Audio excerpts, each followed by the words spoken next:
ABC7 News presents Reefs to Rainforests, the Great Expedition. Think about this. 90% of all life on Earth has yet to be discovered, and many species may become extinct before we even know they exist. Hello, I'm Dan Ashley at the California Academy of Sciences in Golden Gate Park. You may think of it as a museum, but this remarkable place is so much more. Beyond the exhibits, this is a high-level research center. Academy scientists travel the globe. In fact, they're just back from their biggest expedition ever to one of the world's richest ecosystems. They believe they found as many as 500 new species on this trip and learned a lot more about our wonderful and sometimes strange planet. Come along with us now to the Philippine Islands.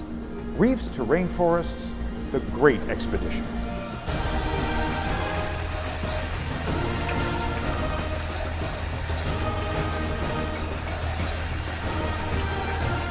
Going in.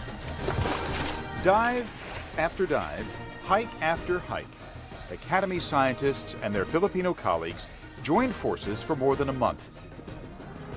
The mission: to find and to document life of all sizes and shapes on Luzon, the largest of the Philippines' 7,000 islands. There isn't a dive that I've made here where I haven't seen something unexpected and something new. The money for the project was a gift from Margaret and Will Hurst. Scientists now estimate there are close to 9 million species on Earth, but they've only found about 10% of them. A lot of the unknown treasures are believed to be in places like the Philippines. It's got riches in the tropical forests and high mountains all the way down to the coral reefs, which are the richest in the world. Many discoveries were underwater. Colorful sea slugs, a new type of deep water shark. To find a new species is very exciting. To find a new species of shark, that's a rare event. Trash. The tourist areas are trying to keep the beaches clean, but like most of the world, there is a long way to go. And trash is just the beginning. Here in Metro Manila, it's only 7% seweraged. So most of Metro Manila's waste really goes into Manila Bay. Some of the locals still fish in Manila Bay, but it's so polluted, Academy scientists are focusing their research on other areas, still full of spectacular biodiversity. But even in the most pristine reefs, something is missing. Only saw 2 sharks during 1,000 dives. John McCusker is one of the world's top shark experts, and he's worried. John says when he was in the Philippines 30 years ago, things were very different. Every time I'd be in the water, I'd be surrounded by sharks. There were sharks everywhere. I was kind of nervous at first, but I got over it when I realized that those sharks weren't dangerous sharks.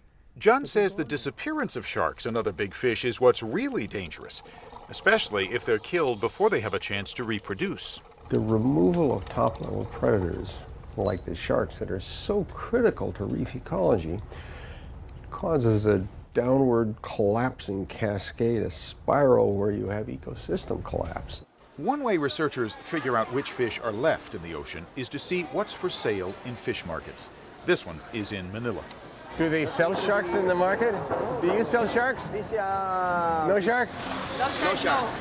We didn't see any sharks in the fish market, not because they don't want to sell them, but the sharks are all gone. They did see this spotted stingray in the market. It was selling for about $1 a pound. A dive resort operator once told me that those fish might be worth $1,000 a pound. But that's if they are alive, so scuba diving tourists can see them. The Academy team also spent a week on a research boat in the deep sea off the Philippines. We haven't seen a single shark at the surface. But far from the surface, they did find more than a dozen small sharks, 1,500 to 3,000 feet deep. And this shark living as deep as it does isn't being caught and killed yet. They're believed to be a new species of swell shark with the ability to change body shape, sometimes sleek and streamlined, sometimes roly-poly, like this one. But that's nothing. When they're in their habitat and they're frightened by a larger predator, they'll swallow enough water to look like a bowling ball with fins on it. These newfound sharks were treated like celebrities by the scientists, excited by discovery, but worried about the worldwide decline. About a decade ago, sharks started to disappear, and disappear by as many as 73 million a year, primarily to have their fins cut off to be sold to the Asian community for shark fin soup. Several of the new sharks are being brought back to San Francisco for research, but most were returned gently to the water to spawn a new generation. Researchers hope other sharks will get the same chance. Life in the ocean depends on it. So now we know. Time is of the essence if we intend to protect what is certainly among the most important and diverse ecosystems anywhere on Earth, which is why the Academy of Sciences launched the largest expedition in its history. And we were so glad to have taken you along. For all of us at ABC7, I'm Dan Ashley. Thank you for watching.